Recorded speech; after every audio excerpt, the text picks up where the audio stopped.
Декілька днів тому думав, готувався, проводив аналогії, паралелі. Мені здалося, що так, комерція, піар, комунікація, вони дуже схожі. Вони про спілкування, донесення інформації, репутацію. Ну, ви розумієте, репутацію ж заробити треба. Тобто вона ж, вона завжди якась є, але це не те, що ти можеш там отак раз і дістати якусь репутацію. Це треба працювати над репутацією. Так само, як і втримати її обов'язково. Як можна втратити отак, а Ви знаєте, мені колись така сподобалася фраза про гроші. Кажуть, що гроші ніколи не мають стану рівноваги. Тобто вони або збільшуються, або зменшуються. Тобто ти або втрачаєш гроші, або заробляєш гроші. Мені здається, так само з репутацією. Тут ніколи не можна спочивати на лаврах.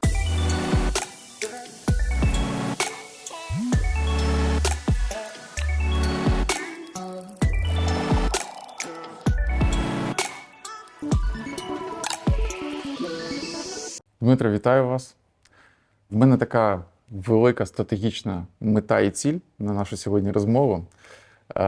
Багато в ЗМІ, багато в різних інформаційних каналах є інформація про Метінвест, про продукт, про продажі, про ринки, але все це воно розпорошено і в різних каналах окрема інформація. Там десь про показники, там десь про ринки, там десь про наші нові ініціативи. Сьогодні в мене ціль зібрати пазл в одну зрозумілу канву, де ми за однією розмовою зможемо відкрити і поєднати все, що було окремо, і, можливо, в цьому великому поєднаному знайти щось цікаве і нове. Ну, щоб зібрати пазл, треба спочатку його розібрати по частинам, а потім щось зібрати. Перша частина – ринки Метінвесту. Причому в двох фокусах.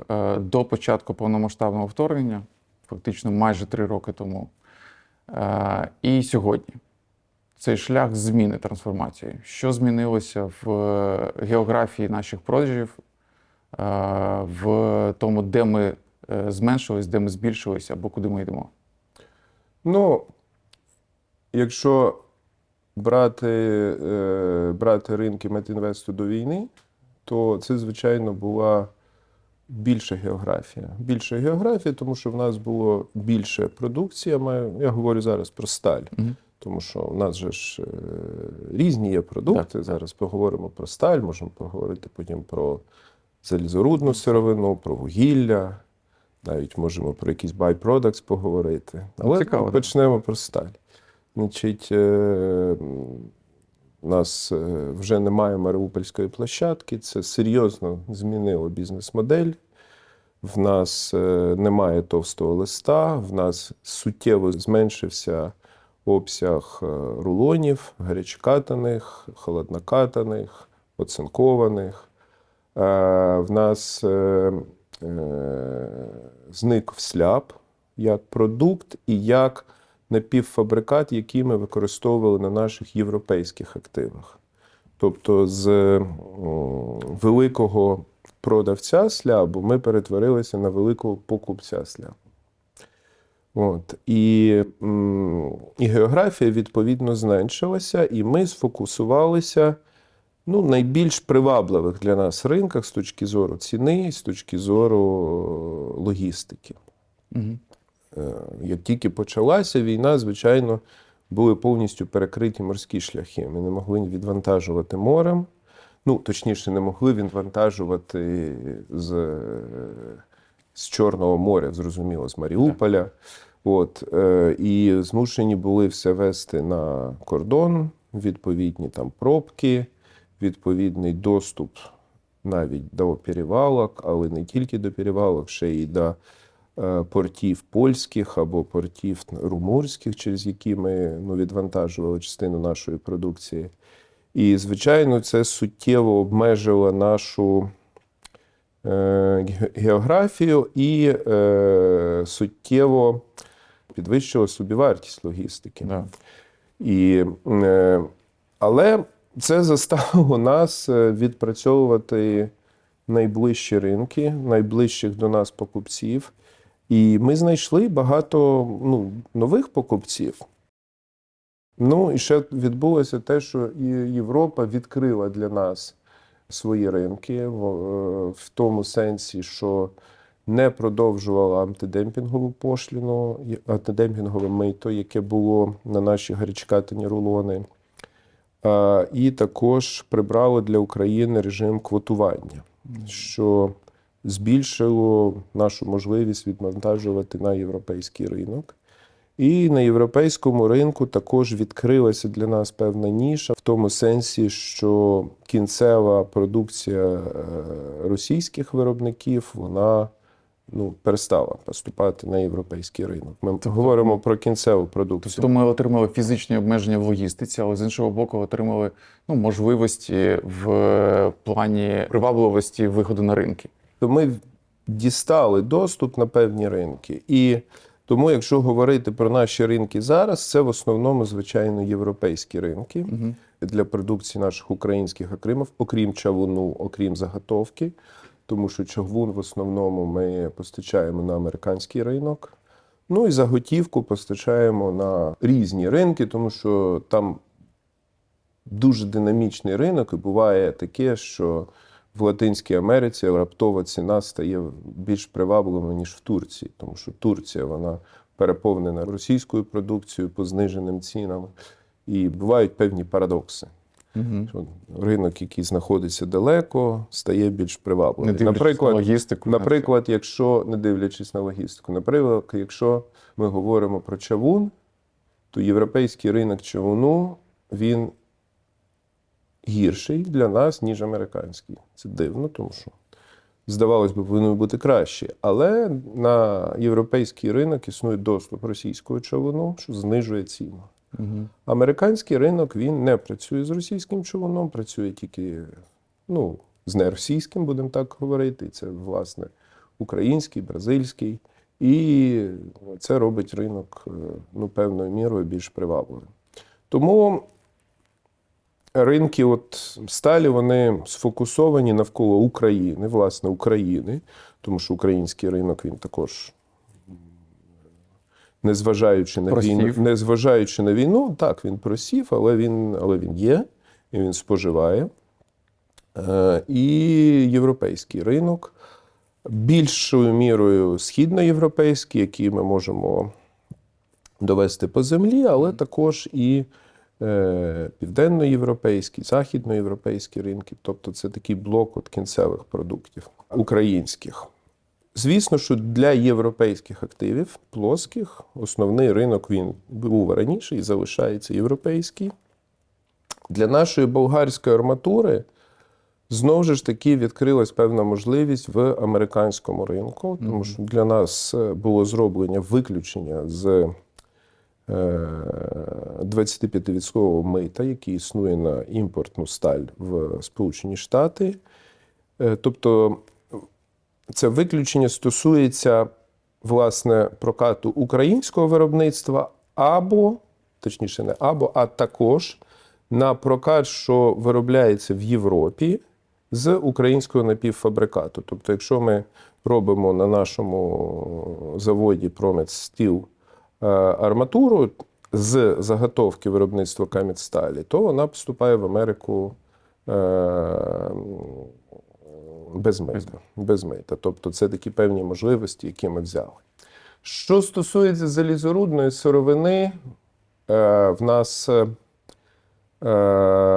також, як і були, це Європа і це Китай. Два основні наші ринки.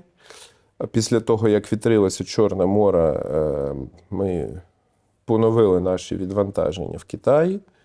Поступово ми знижуємо вартість фрахту.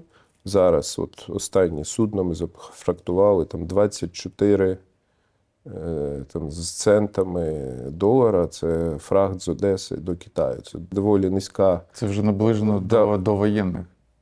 Це вже наближено до дуже низьких довоєнних.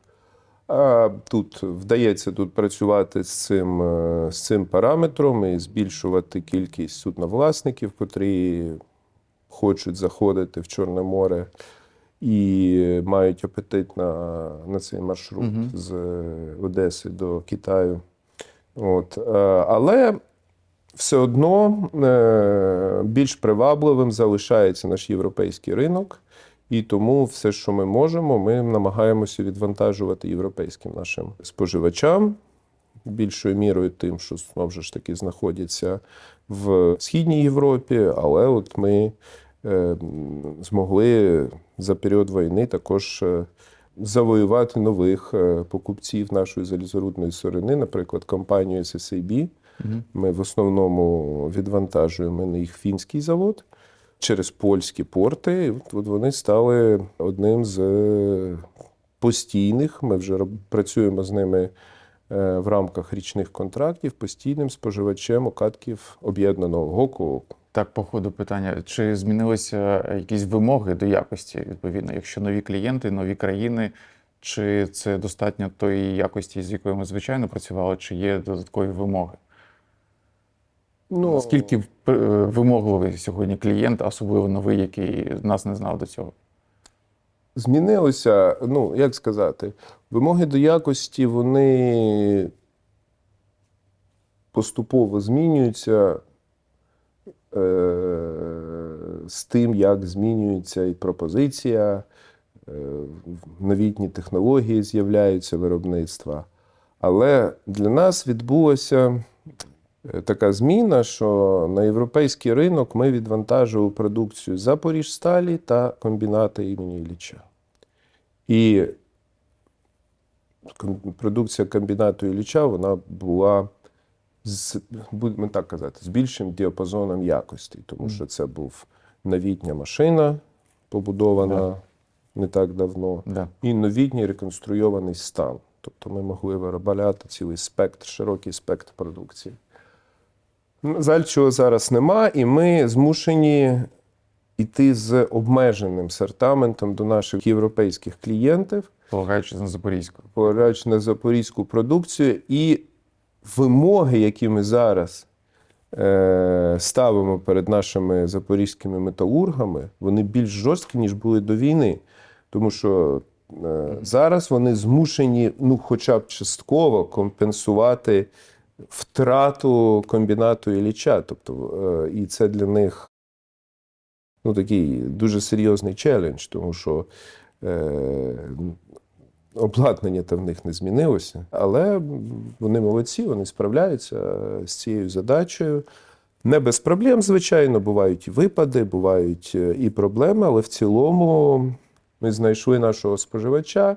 Звичайно, це в основному споживач, який виробляє hollow sections або трубу, так по-простому, профільно в основному для конструкційних потреб, але тим не менше цей споживач в Європі є, і ми змогли знайти ту прийнятну якість для нього і той відсоток в своєму гаманці, який він нам віддає. Ми завжди казали, і зараз ще більше кажемо, що європейський ринок для нас як рідний домашній. Наскільки ця зміна, як ви кажете, ми почали більше продавати, в нас більше можливості з'явилися економічні, наскільки ми стали і сприймаємось, можливо, в Європі вже як європейський гравець, наскільки ми вплинули, отримали свою частку в рамках європейського ринку, чи ми дійсно стали інтегровані в не як прийдешній гравець в європейську економіку, а як частина повноцінної економіки Європи. Як ми плануємо, Україна – це Європа. Реальність вона така, Україна не входить до Європейського Союзу. Тому ми юридично не є європейським виробником. Це треба розуміти, тому що можлива зміна політики, можливі певні дії з боку наших конкурентів європейської спільноти, котрі можуть застосовувати різні тарифні обмеження і так далі, і так далі, і так далі. І це реальність. І це реальність. Звичайно, що ми, так би мовити, вважаємо себе європейським гравцем. Ми надаємо такий сервіс нашим клієнтам, котрий надають йому європейські виробники, а в багатьох випадках навіть і кращий сервіс надаємо. Тобто в цьому сенсі так. Але ми повинні розуміти, що юридично це поки що не так. І ці преференції, котрі ми зараз маємо, вони можуть змінитися. Це треба розуміти. І тому треба працювати з цим. Ну і нам, власне, як найбільшому виробнику сталі в Україні і постачальнику на європейський ринок, також і на державному рівні, на міждержавному рівні треба над цим працювати. Добре, які в нас є плани на рахунок цього, тому що зрозуміло, що поки нас розглядають як виробника українського, у нас відповідні можуть бути обмеження, або конкуренти відповідно до там юридичного статусу можуть по-іншому ставитись. Новий проєкт нового заводу в Італії. Наскільки він може змінити цю ситуацію? Що він зробить для групи? Тому що вертикальна інтеграція, на якій фокусувалося, вона змінилася з 2022 року, фактично. Бізнеси почали працювати відокремлено в певній мірі. Ми втратили сляб, який був з Азовсталі, і нам необхідно було купувати ззовні. Як ми з цим справляємось? Хочеться сказати хорошу річ до наших металургів, до металургів Кам'янсталі і Запоріжсталі. Вони змогли, і вони зараз можуть виробляти сляп. Угу. Звичайно, це таке виробництво, воно багатостудійне. Да? Тобто ми робимо сляп не литий, а катаний. Ми сталь можемо виробляти на Кам'янсталі, а цей сам сліток розкатувати на слябінгу на Запоріжсталі. Це все серйозно впливає на собівартість виробництва. Але в нас така можливість є, і ми такою можливістю користуємося. Для певного асортименту наші європейські активи споживають запорізький сляп. Нам може бути це доволі вигідно також відвантажувати собі запорізький сляп. Але взагалом ми знаходимо більш вигідний для нас збут нашої сталі в рулоні. Тобто нам вигідніше робити це в рулоні, ніж робити сляп. Але тим не менше це ми можемо робити. Ну це так, як кажуть, к слову. Стосовно вашого питання, будівництво нашого заводу в Італії, воно не змінить позицію українських виробників, як європейських. Ця позиція не змінить. Але, звичайно, це суттєво посилить присутність України і присутність Метінвесту на європейському ринку, котрий великий ринок, і в Італії. Італія великий імпортер, близько 5 мільйонів тонн вони імпортують. В залежності від ситуації на ринку, вони імпортують рулону і багато імпортують поза меж європейської спільноти. Тому будівництво Адрії, а Адрія це буде найсучасніший завод в Європі.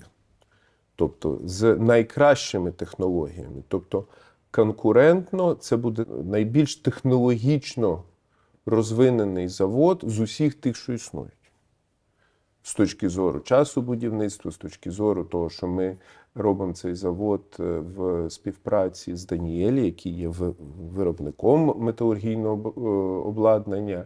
І в них є ідея, крім того, щоб цей завод просто збудувати, в них є ще ідея зробити з цього заводу певний шоурум, тобто показувати його іншим металургам, що вони можуть зробити, щоб ти також купували. Тобто вони зацікавлені в тому, щоб зробити цей завод за останнім словом техніки, і вони технологічно суперрозвинена компанія. Тому ми сподіваємося і не безпідставно сподіваємося на те, що це буде технологічно один з найкращих заводів в Європі. Це невеликий завод, доволі мобільний, електрометалургія, зелена сталь, виробництво 2,7 мільйона тонн гречкатного рулону на ринку Італії, де я ж скажу, що імпорт був 5. Тому це завод побудований на ринку збуту, завод побудований на морі, П'ямбіно, це прямий вихід до порту, тобто це можливість постачання сировини по морю в тому числі, але також можливість відвантаження продукції. морем, що досить привабливий спосіб. Наприклад, навіть в рамках Італії Угу. зачасту продукція розвантажується морем. Тобто, якщо, наприклад, нам відвантажує сляби завод в Таранто, то він не везе їх Угу. через всю Італію. Він завантажив на судно, і воно прийшло в Монфальконе або в Маргеру. І так само він відвантажує іншим своїм клієнтам по морю в рамках Італії.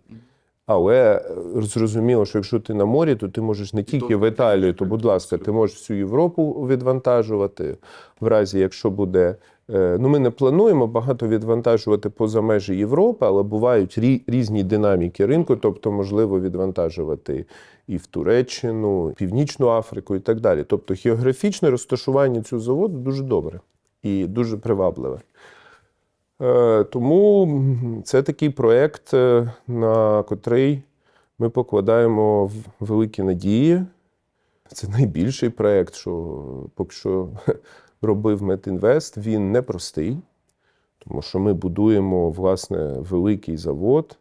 Ну, у нас є досвід роботи в Італії, в нас там вже є 2 заводи, але все одно ми ж розуміємо, що в основному наші компетенції, в компетенції нашої команди, вони здебільшого реалізовувалися в Україні. І тому нам треба буде робити великий шлях, в тому числі, щоб і команду, певно, підібрати туди, яка зможе там працювати, і навчитися працювати на цій території. 2 питання додаткових щодо італійського заводу. Перше, який зв'язок буде з українськими підприємствами? В чому і який? А друге питання стосується того зауваження, що це буде шоурум для Даніелі, щоб вони могли показати, як технології працюють. Чи буде це шоурум також для нас, як приклад того, як ми плануємо модернізувати українські активи? Ну, який буде зв'язок? Зв'язок може бути, коли ми...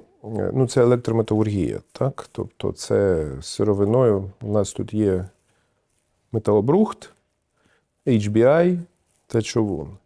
Тобто перше, що ми будемо постачати туди, це чавун. Але вся ідея полягає в тому, щоб менше чавуну постачати, щоб це була зелена сталь. Тому, коли ми зробимо проєкт по виробництву HBI, брикетів, то також ми зможемо ці брикети постачати на цей завод. Брикети зроблені з нашої залізної руди. Кривий Ріг? Кривий Ріг, да. Тобто це от такий зв'язок і така синергія. З точки зору технологічної, безумовно, коли ми будемо розвивати і модернізувати наші українські металургійні комбінати, ми також маємо план, ви знаєте, Да. що ми маємо план цієї модернізації, в залежності від сценаріїв розвитку ринку, то досвід такого проєктного менеджменту, який ми дістанемо в Італії, ми зможемо використовувати і тут, але також і технологічні рішення. Питання щодо не тільки нашої присутності, а нашої присутності в рамках Європи і присутності нашого сусіда, терористичної країни, з якою сьогодні війна. Вони присутні на ринку Європи, і це створює певні неконкурентні якісь ситуації для тих, хто не готовий використовувати російську продукцію, а хтось закриває очі і використовує. Як європейцям, які абсолютно повністю в більшості підтримують Україну в рамках війни, як їм пояснити чи змінити ставлення в економічному плані, щоб пояснити, що підтримка економічна і робота з російською продукцією – це також частина підтримки фактично Росії і не підтримки України? Ви розумієте, ми стикаємося з певною реальністю, яка існує в правовому полі, і ця реальність, вона не завжди така, як ми хочемо. Тому ми маємо зараз квоту на постачання російського напівфабрикату на європейські ринки. Це стосується заготівки, це стосується слябу, в першу чергу, найбільша квота, а також стосується товарного чугуну. Ця квота, вона зменшується. Вона з часом зменшується і, по суті, повинна зійти на нівець. Угу. Звичайно, що компанії, котрі використовують цю продукцію, вони дістають певну конкурентну перевагу, тому що зараз росіяни вони змушені продавати за зниженими цінами цю продукцію. Це створює певним чином дисбаланс на ринку. І ми це підкреслюємо, ми це говоримо на різних рівнях нашої комунікації, на галузевому рівні, на міждержавному рівні.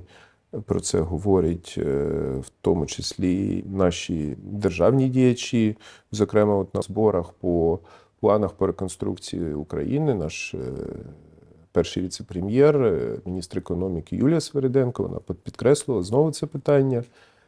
І в тому сенсі ми маємо певну підтримку держави, але ця ситуація вона існує, і нам треба конкурувати в цьому середовищі. І окрім того, що на це наголошувати, треба працювати. Треба працювати, і наші європейські активи, вони працюють. Якщо ми говоримо, наприклад, про Трамітау. А от якщо ми говоримо про Вальсідер, зараз, коли ринок важкий, ринок низький, ми змушені зупиняти. Фактично, внаслідок неконкурентного. В такому сенсі і за рахунок цього також. Тому що якщо б цього не було, то ціни б на європейському ринку були вищі і, можливо, тоді б Вальсідер також мав певну нішу. Якщо ми покрили питання географії нашої роботи в Європі, питання до тоді кінцевого використання нашої продукції. Де вона в більшості використовується, в яких галузях, наприклад, кажуть, що, наприклад, в Лондоні чи не кожен другий хмарочос новий з нашої сталі? Так, тому що в нас є Спартан, да, котрий виробляє товстий лист, який використовується в будівництві. І, звичайно, що багато конструкцій сталевих, вони зроблені зі сталі, яка була прокатана на Спартані. А також, маючи там певний форпост, ми також постачаємо туди продукцію з виробництва Трамітала. Раніше це все було зроблено з української сталі. Зараз це зроблено частково з української, але в основному не з української, в основному з китайської або з, власне ж, з європейської. Нашими підприємствами просто в такій ситуації. Нашими європейцями, да. І тому багато що зроблено з нашої сталі, в тому числі, наприклад, круїзне будівництво після початку війни одним з основних постачальників Фінкантьєрі, одного з найбільшого в Європі підприємства по будівництву круїзних лайнерів. І там також є наша сталь. В прямому сенсі воно подорожує. В прямому сенсі подорожує, ви праві. Звичайно, фокус української сталі, що споживається на українському ринку, зараз змінився. Багато оборонних, фортифікаційних конструкцій, майже всі, вони зроблені з української сталі, з сталі виробництва Запоріжсталі, в тому числі Кам'ятсталі, арматура. Ми бачимо, які ми робимо блоки, бліндажі, де зараз облаштовуються і командні центри, і центри відпочинку, і військові госпіталі. Тобто це зараз використовується наша сталь. Це сьогодні саме в Україні. Ви торкнулися теми, що вже проходять заходи, де ми, зрозуміло, плануємо або дивимося на потенційну відбудову України після закінчення війни або активної фази. Який потенціал ринку України в цьому плані? Потенціал, зрозуміло, що він є великий. Якщо ви берете розвинену економіку, а це і буде Україна, там навіть більший цей показник. Але принаймні 300 кілограм на душу населення повинна Україна споживати. А на перших етапах може і більше. Може і 400. Наприклад, Китай до сих пір він споживає 550. Це в основному за рахунок інфраструктурних проєктів, тобто будівництво. Будівництво споживає багато сталі. Тому яку цифру населення України ви зараз візьмете, помножте її на 300 або на 500, або навіть може і на 600 на певних проміжках часу. Ось ви маєте потенціал споживання сталі. Це з точки зору потенціалу, з точки зору кількості. З точки зору галузей, звичайно, це буде будівництво. Будівництво, тому що відбудова, перше, що буде, це буде відбудова інфраструктури, також відбудова житла. І це перше, куди буде йти. Потім, звичайно, треба дивитися, які виробництва будуть розвиватися. Чи буде розвиватися автомобільне виробництво, чи буде розвиватися виробництво білої техніки, чи буде розвиватися виробництво жовтої техніки, тобто екскаватори, різні машини, промислове виробництво. Всі ці галузі, вони були присутні в тому чи іншому обсязі, вони були присутні в Україні до війни. Тобто є певний потенціал розбудови, але це питання, таке, напевно, більш складне і потребує багато інвестицій. І це, на мій погляд, є основним питанням. Питання – це, які будуть гарантії безпеки. Тому що інвестиції потребують стабільності. І якщо ми будемо говорити про будівництво заводів на території України, то для цього повинні бути певні гарантії безпеки, щоб інвестори вкладали гроші. Зрозуміло, що навіть з меншими гарантіями безпеки будуть вкладатися певні гроші в інфраструктуру, але для того, щоб дійсно інвестиції почали надходити в Україну, то повинен бути возврат на ці інвестиції. Інвестор повинен заробляти гроші. Це повинна бути стабільність. І це питання таке доволі відкрите, воно обговорюється на багатьох майданчиках. І ми бачимо, що в нас є плани. В нас є плани реконструкції та модернізації наших виробництв в залежності від того, які галузі споживання будуть в основному присутніми в Україні після закінчення війни і після початку реконструкції. Наскільки сталеве виробництво може бути привабливим з точки зору якраз відбудови, коли потрібно робити швидко, без того, щоб загубити якість? Сталеве виробництво, воно в основному стосується виробництва не залізобетонного, так? Це маєте на увазі. Зараз в Україні виробляється певна продукція, але виробництво балок та швелерів низьке, майже немає його. І виробництва товстого листа нема.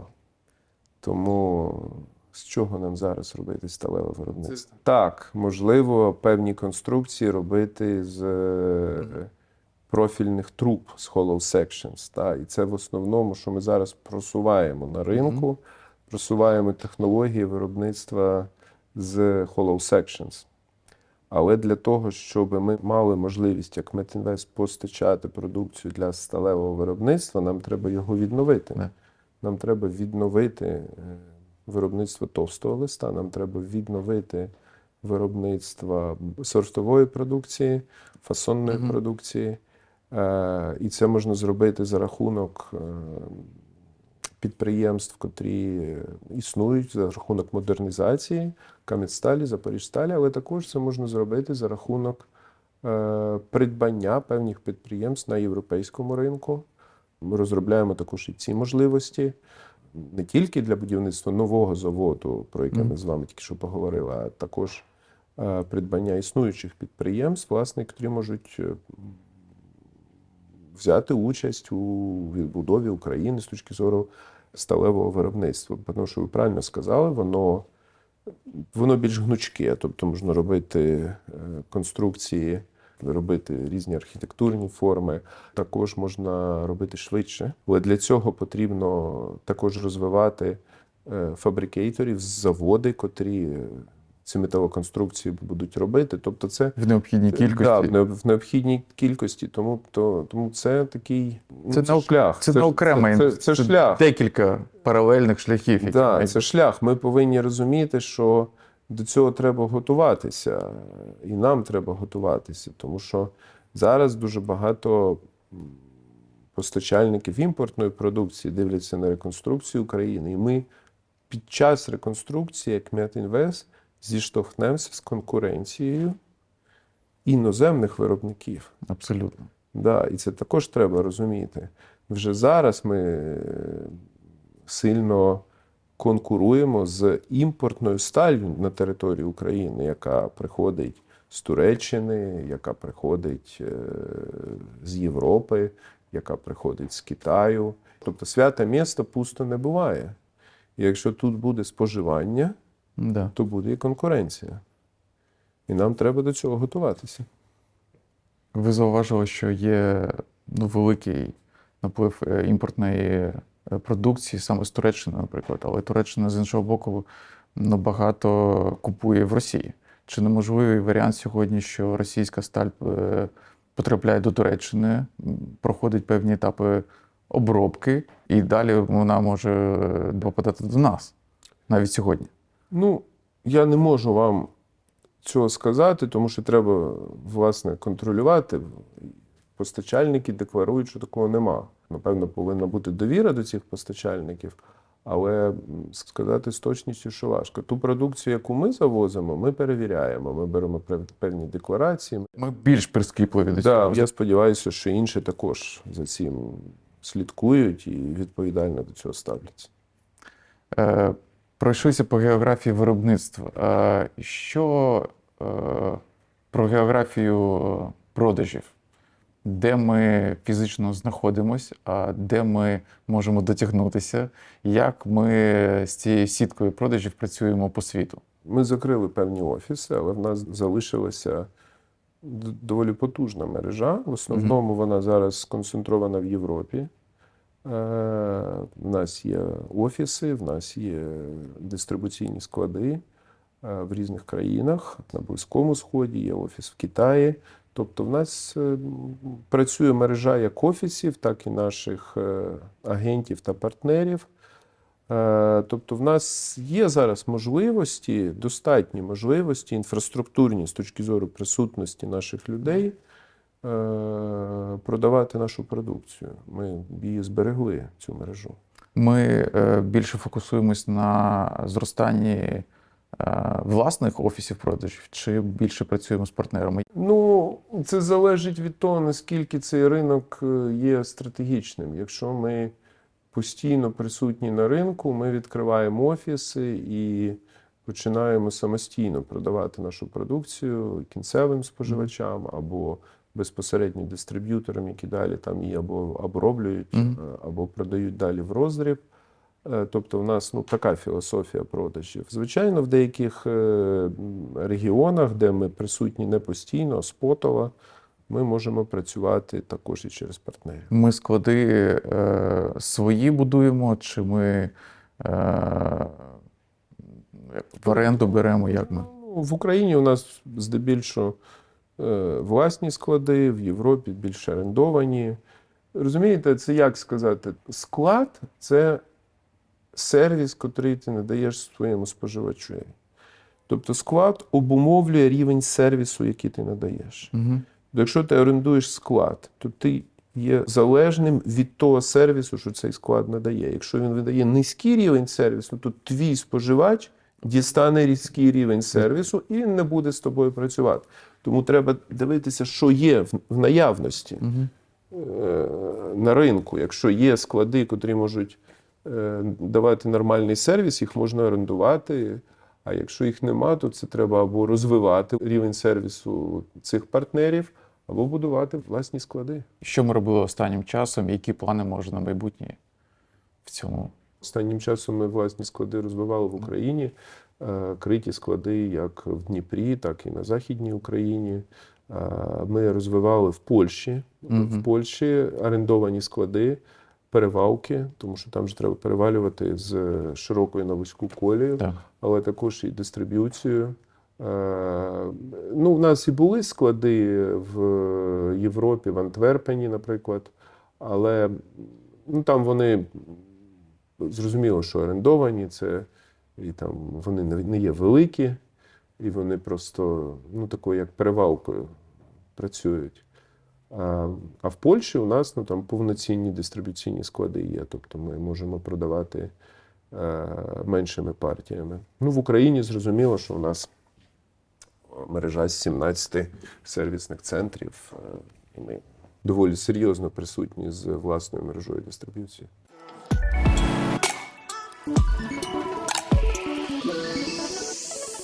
Питання на рахунок внутрішньої системи управління комерційною функцією, тому що до 2022 року були одні функції, один підхід.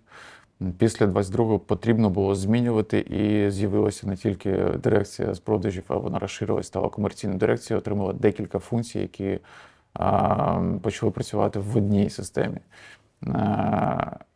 Як відбувалася трансформація, які зміни відбулися, що ключове ставили в 22-23 і до чого сьогодні прийшли?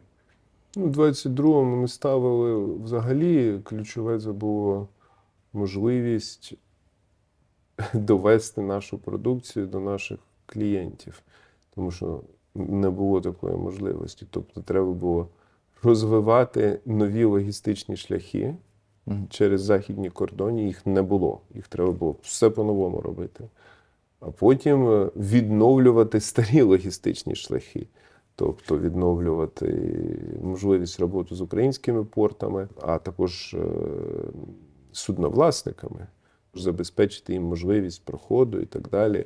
Тут працювала не тільки наша дирекція, тут працювала вся компанія. Офіс генерального директора робив там дуже... Відкриття портів було важливим абсолютно для всіх. Такі важливі речі для того, щоб це стало можливо. І, звичайно, комерційна дирекція, логістична наша функція, це безпосередня відповідальність, так робили багато в цьому напрямку. І це об'єднання, воно, в принципі, я вважаю, воно було правильним. І, може, його треба було зробити і без війни, тому що виникла можливість такої синергії між продажами, логістикою. Ми нашу цінностну пропозицію збільшили, рівень сервісу для клієнтів виріс, потім обмін експертизами між закупівлею і продажем.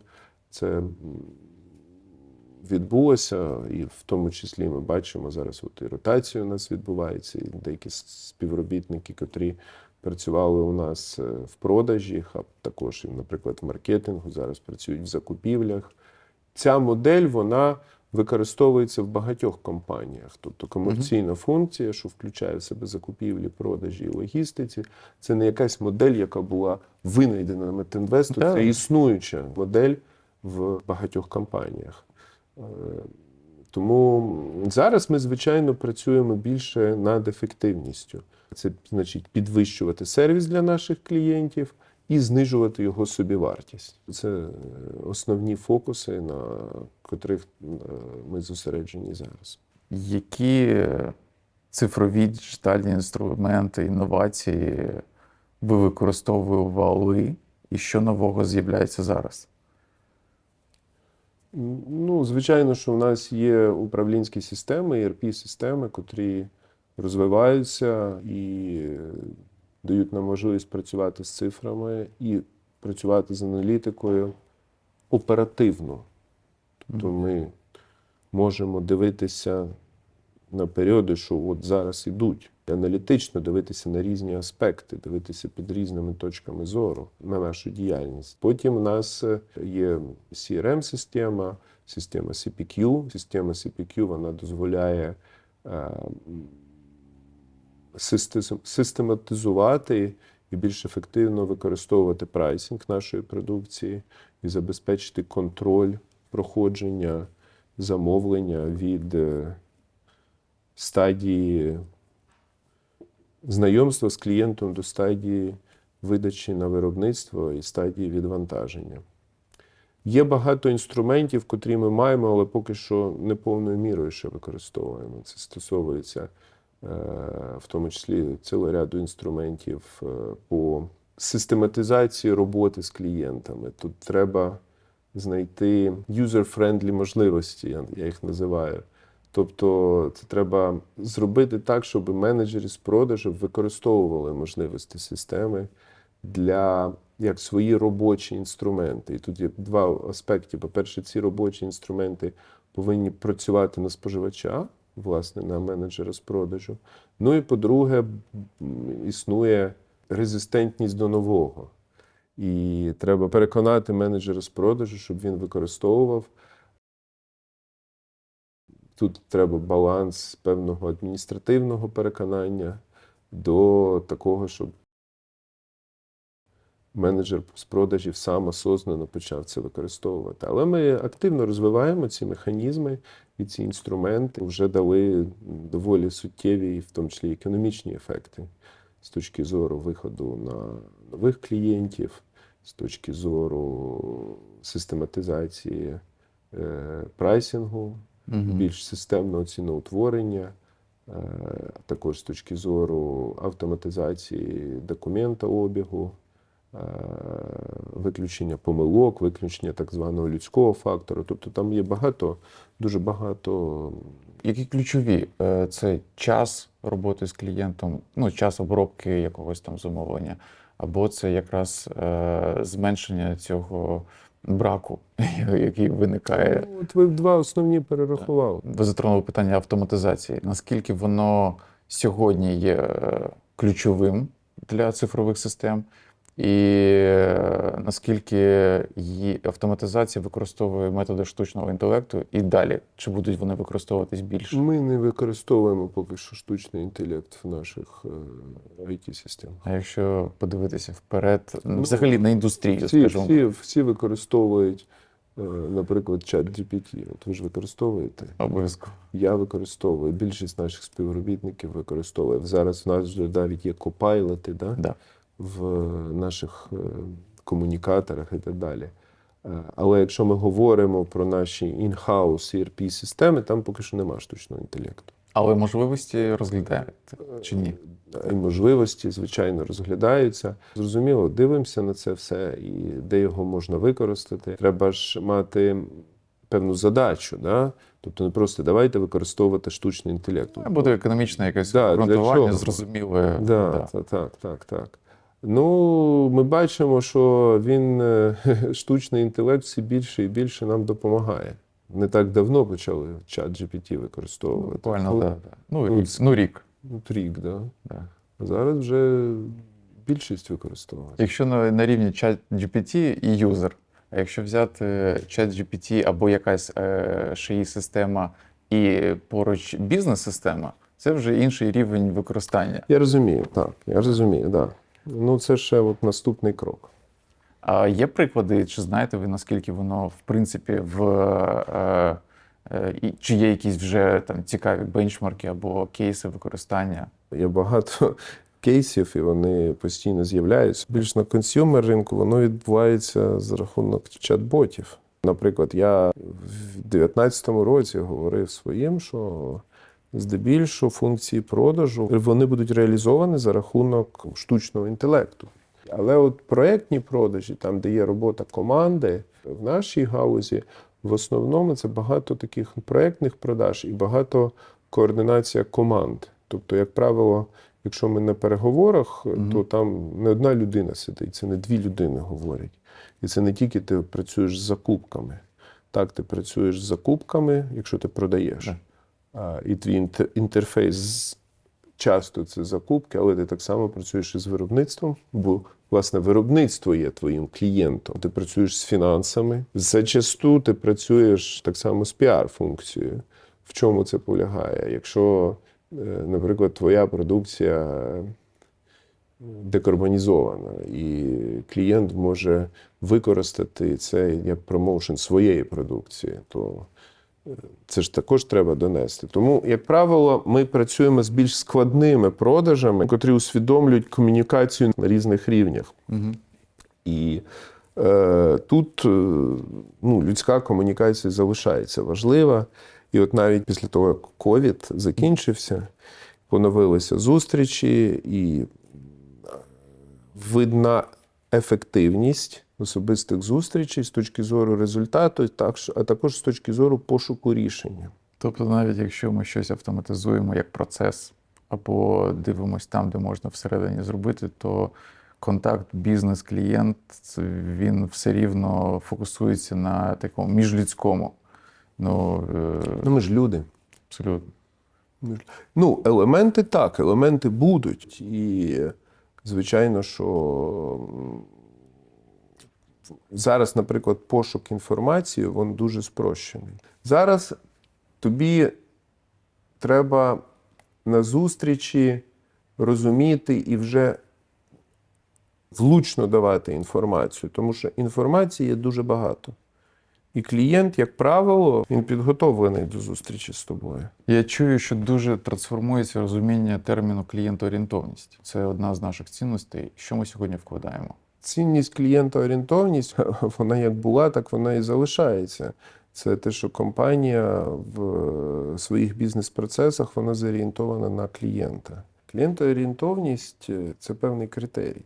Якщо ми з вами говоримо про лін-технології, вона полягає в тому, що ви відкидаєте все зайве. От як розуміти, що зайве, а що не зайве? Який критерій? І критерій є клієнт. Якщо клієнт за це платить, то воно не зайве. А якщо клієнт за це не платить, то воно зайве.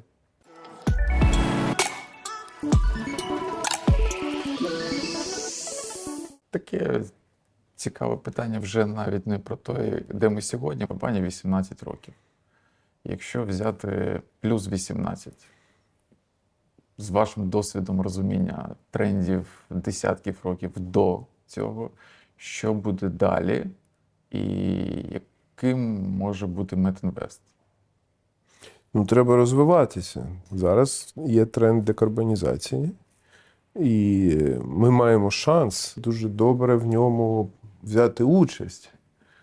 Це обкатиші DRI класу, це і виробництво HBI, це виробництво електросталі, і також модернізація, розвиток українських підприємств, розвиток європейських підприємств наших, розвиток мережі дистриб'юції в Європі, яка підтримувала продажі нашої продукції. Тому найближчі, ну не знаю, як 18 років, але 10 років нам точно є що робити, і це приблизно зрозуміло.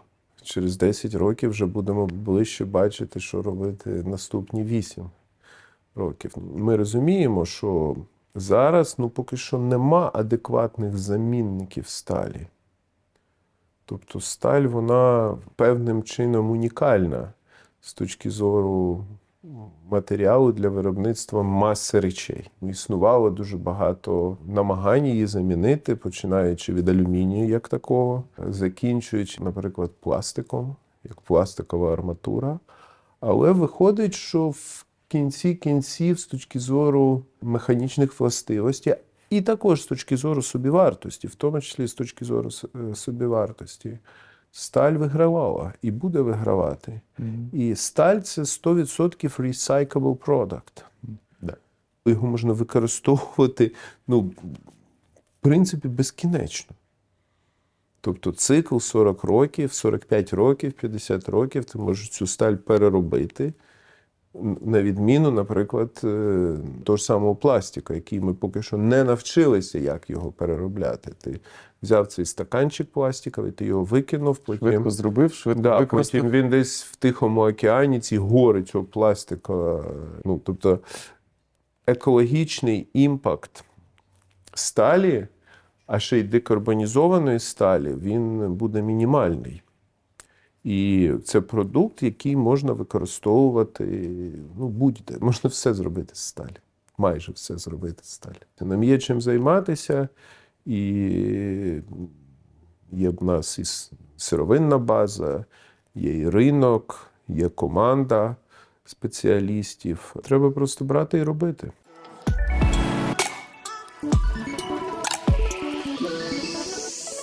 Наша традиційна рубрика «Бліц». Сьогодні це одне головне питання – це топ-декілька порад до ведення успішних переговорів або створення успішних взаємовідносин з партнером, клієнтом, з будь-ким. Якщо ти хочеш побудувати взаємовідносин з будь-ким, ти повинен зрозуміти, що ти можеш дати. Не взяти, а дати. І якщо ти з таким настроєм заходиш в взаємовідносини, то є шанс, що ти їх побудуєш. Є шанс, що ти можеш бути корисним. Тому що, в принципі, бізнес – це сервіс. Бізнес – це послуга. І успіх має той, хто найкраще цю послугу може надати. Треба слухати. Ви знаєте, яка перша стадія продажу будь-якого? Зрозуміти потребність. Найбільша помилка – це коли людина зразу починає переходити до презентації. Спочатку треба зрозуміти, що треба. Для цього треба слухати. І після того, як ти вже зрозумів, що треба, ти зможеш запропонувати, якщо в тебе є, щоб цю потребу задовольнити. А що стосується переговорів, є така порада, до переговорів треба готуватись.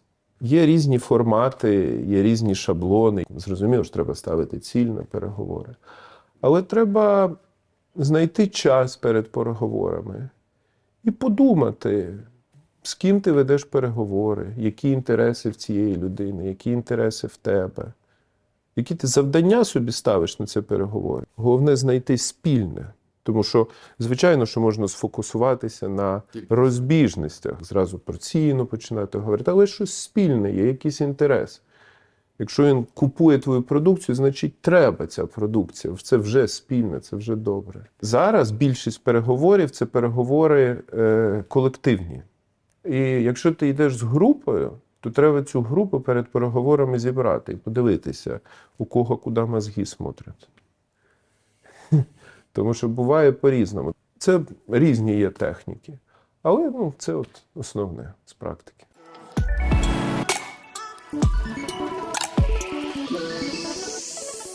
Дмитре, час чаювання і час Кавування. Кавування. Я чай. Можливість поспілкуватися за рамками професійної тематики більш особисто, я б сказав. Сьогодні субота, абсолютно нестандартна субота в рамках того, що ми проводимо інтерв'ю. Якщо брати суботу-неділі як традиційно дні, які поза професійним життям знаходяться, поза роботою, чим вони для вас є, чим наповнюєте? Хто вам сказав, що субота-неділя знаходиться поза професійним життям? Традиційно. Субота-неділя – це час, коли ти можеш переїхати з одного місця на інше місце. Тому що, наприклад, от сьогодні я поїду в Кошицю. І в понеділок буде там зустріч з нашим клієнтом USTL Кошиця. І часто от вихідні – це якраз час, коли ти можеш подорожувати, тому що з розвитком онлайн тобі ставлять зустрічі в робочі дні, як правило... Не дивлячись, де ти знаходишся. Не дивлячись, де ти знаходишся. Зараз ми ж працюємо в багатьох місцях. Тому в суботу це дуже хороший час для того, щоб змінювати локацію. Якщо піти трошки глибше про те, що між роботами, чи це час відволіктися, подумати, почитати, не знаю, щось інше зробити? Буває час почитати і в робочий день, наприклад, ввечері. Розумієте, з моєю роботою ти так не виділяєш, що от тебе субота-неділя, це завжди ти нічого не робиш. Питання хобі для мене завжди було таке, от обов'язково треба мати хобі.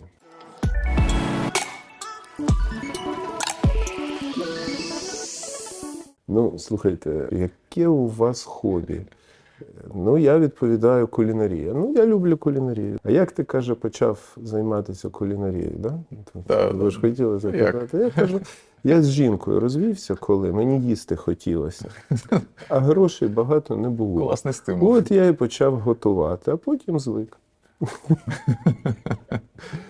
Тому хобі – це питання таке відносне. Мені дійсно подобається займатися тим, чим я займаюсь по роботі. От в мене так співпало.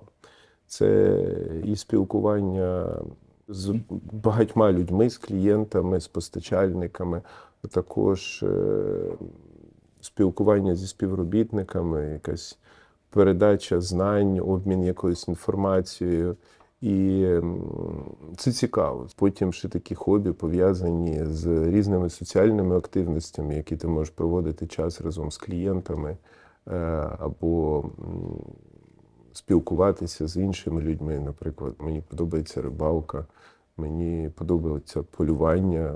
Мені, наприклад, дуже подобається відвідувати картинні галереї, живопис. Я намагаюся, якщо я десь буваю, то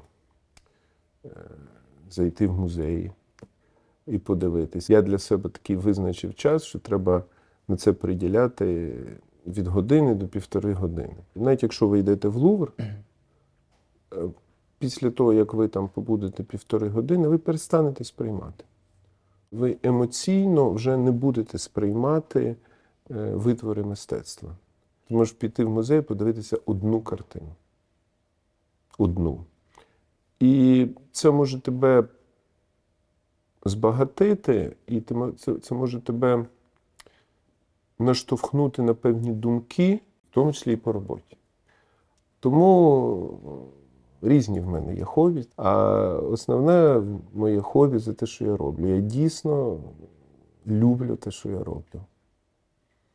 Я дійсно це люблю. В цьому сенсі мені повезло. Дякую, це було дуже відверто, і саме цього я очікував. І зворотня, як фінальна частина нашої розмови, це після того, як я задавав багато питань, є можливість просто задати будь-яке питання мені, і я, як завжди, намагаюся чесно, відкрито відповідати. Яке у вас хобі? Хобі – це те, що з'явилося майже 2 роки тому. Зранку я встаю набагато раніше, і на 7 їжджу на тренування на айкідо. Я знайшов для себе це Як давно? вже 2 роки майже. Круто. І це для мене стало не тільки, як кажуть, мистецтво бою. Це шлях гармонії, шлях знаходження себе, сили всередині себе, більше розуміння навіть себе через те, що я роблю. Так, це в мене так само було біг. Тобто така фізична активність. Взагалі фізична активність доволі регулярно займаюся, просто ці активності вони змінюються. І був певний час біг, така як циклічна активність, що ти біжиш після там певного кілометра, в тебе так трошки прояснюються думки. І як не дивно, ви знаєте, мабуть, що фізична активність, особливо зранку, вона дає енергію.